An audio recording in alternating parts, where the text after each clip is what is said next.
अखिलेश यादव ने भाजपा सरकार को डरपोक कहा और कहा कि जब सरकार डर जाती है तो अपनी गलती मान लेती है। दरअसल पूरा मामला यह कि आज सदन में तीखी बहस के दौरान जब बांसुरी स्वराज ने अपना वक्तव्य कंप्लीट किया तो उन्होंने सपा के समय में उत्तर प्रदेश में जो घोटाले हुए थे, शिक्षा को लेकर जो गड़बड़ियां हुई थी, उस पर कुछ बातें रखी। जिसके बाद जब अखिलेश यादव बोलने आए तो उन्होंने पहले तो तंज में ही सही लेकिन सरकार की तारीफ की। कहा कि सरकार इस बार डेमोक्रेटिक रही, वरना ये वही सरकार है जब सालों तक किसान बैठे रहे, शाहीन बाग का आंदोलन हुआ लेकिन सरकार ने सुनी नहीं, पर यहां पर उन्हें आंदोलन करने की परमिशन दी गई, उन्हें आंदोलन किए जाने दिया। तो वहां पर उन्होंने सरकार को डेमोक्रेटिक कह के तंज मारा और उसके बाद उन्होंने सरकार की नाकामियां गिनाई कि कैसे भाजपा सरकार इनकॉम्पिटेंट रही, 20 से ज्यादा पेपर लीक्स इनके अंडर हुए।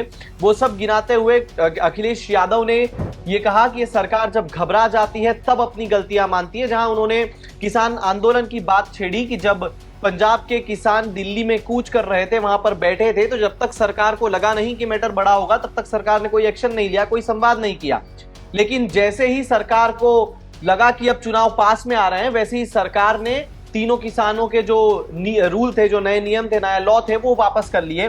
ऐसे ही सरकार इस बार जब सरकार ने देखा कि बहुत बड़ा आंदोलन हो गया है, देश के अलग अलग हिस्सों में ये आंदोलन फैल गया है, तो सरकार डर से सरकार ने अपना जो डिसीजन है वो वापस ले लिया। जो मुख्य रूप से जो सार है अखिलेश यादव के कहने का वो यही था कि ये सरकार डरपोक है, ये सरकार सिर्फ कहती है कि हम किसी के दबाव में काम नहीं करते, लेकिन अगर सही अमाउंट का दबाव बना दिया जाए तो मोदी सरकार भी दबाव में आती है और दबाव में आने के बाद वो अपनी गलती सुधारती है। साथ ही उन्होंने नरेंद्र मोदी पर चुटकी लेते हुए कहा कि एक प्रधान ने दूसरे प्रधानमंत्री की कुर्सी बचा ली, जिसका उनका कहने का मतलब ये था कि धर्मेंद्र प्रधान ने जब रेजिग्नेशन दिया और उनका जो जिस तरह से सदन में स्वागत किया गया, उनके जिंदाबाद के नारे लगाए गए, उस पर उन्होंने चुटकी लेते हुए कहा कि अगर धर्मेंद्र प्रधान रिजाइन न करते तो प्रधानमंत्री को रिजाइन करना पड़ जाता। शायद अब धर्मेंद्र प्रधान के बाद प्रधानमंत्री के रेजिग्नेशन की चर्चा चलने लगती सीजेपी के मंच से, युवाओं के मुंह से, जो युवा प्रदर्शन कर रहे थे। तो उन्होंने कहा कि धर्मेंद्र प्रधान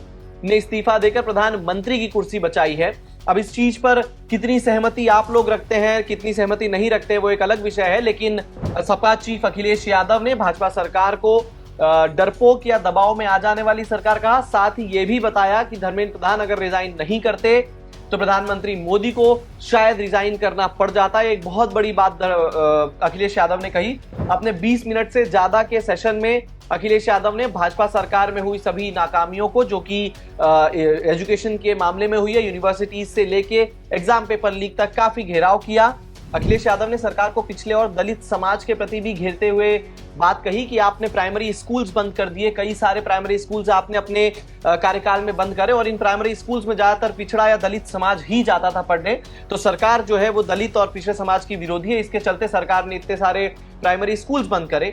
हालांकि ये बात हास्यास्पद लगती है कि सरकार स्पेशल कैटेगरी को टारगेट करने के लिए स्कूल बंद करे, लेकिन हाँ, कई स्कूल्स के मर्जर हुए थे, कई स्कूल्स बंद हुए थे, ऐसी खबरें बीच में आई थी, जिसको लेकर अखिलेश यादव ने शायद ये दावा किया होगा। इससे अतिरिक्त अखिलेश कई सारी चीजों को लेकर, शिक्षा और यूथ को लेकर, नौकरी तक सरकार को घेरते हुए नजर आए। तो ये आज सदन की कार्यवाही जितना भी सदन चल पाया उसमें अखिलेश यादव का वार था भाजपा सरकार को, मोदी सरकार को, केंद्र सरकार को। बने रहिए हमारे साथ एनएमएफ न्यूज पर।